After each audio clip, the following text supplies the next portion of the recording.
Greater Good Radio. Connect, learn, heal, and grow.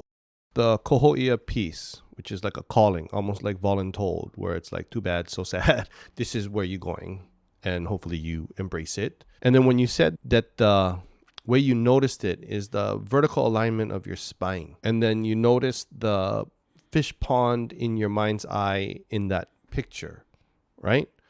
So what was popping into my mind is that the vertical alignment was when your na'au, your heart and your mind, your spirit align in one, and you felt it in the spine. And the picture piece of Waikiki was time to come home. Yeah. And then the energetic fuel, gas, so on under it is the ancestral push, the ancestral energy that comes through that says, John, now is the time.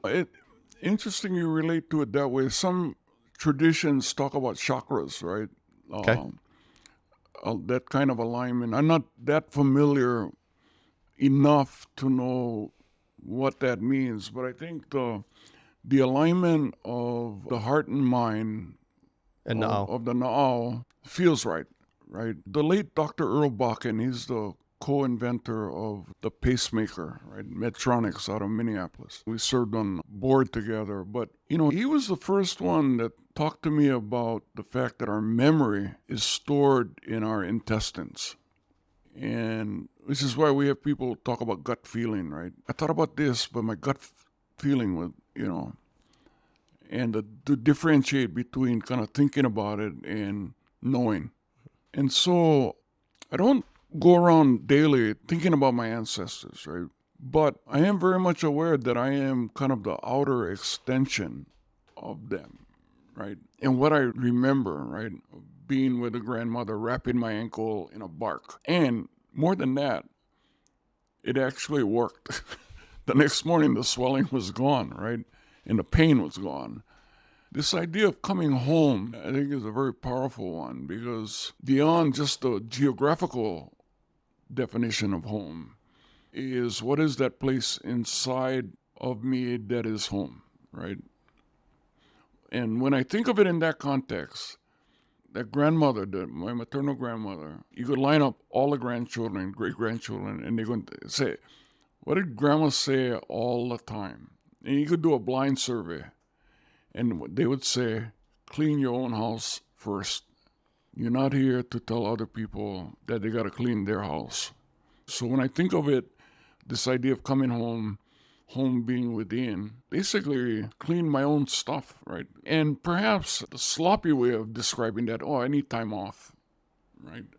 I just need time to rejuvenate. But really, it's a time to be more mindful, more introspective, more forgiving, too, of whatever mistakes may have been made, whatever. I've lost 2 younger brothers, so I have 1 younger brother and 1 younger sister, and I look at the relationship we have with each other, having grown up in that way.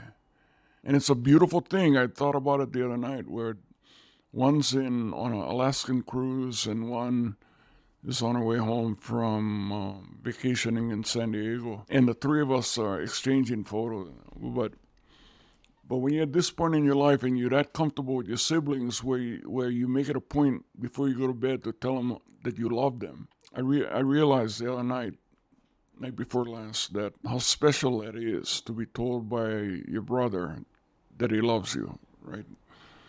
And how important it is that we never lose that connection, but it's part of that practice or that way is an ancestral teaching into itself about keeping the relationships clean, vibrant. And so in that sense, I think this notion or this premise of coming home, coming full circle, right, will help me when I do step down tomorrow and prepare for the next phase and whatever that will be.